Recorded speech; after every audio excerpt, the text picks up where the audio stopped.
Malabong maging ikaw at ako. Kung sana gaya tayo ng tula na ako sa iyo pwedeng itugma.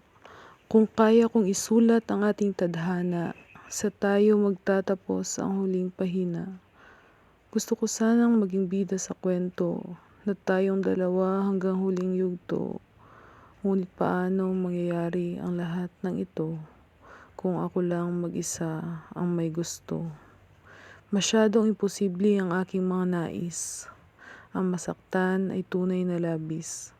Dahan-dahan kong tatanggapin na ikaw ay hindi para sa akin. Gusto kong mangipilit na ikaw ang makasama at may matawag na tayong dalawa. Ngunit tunay na malabo ang ikaw at ako dahil may mga bagay na hindi natin kontrolado. Susubukan kong kalimutan ka. Iisiping ang tulad mo'y hindi ko nakilala. Masakit man, ngunit ito ang katotohanan na magtatapos ang pag-ibig na hindi pa nasisimulan.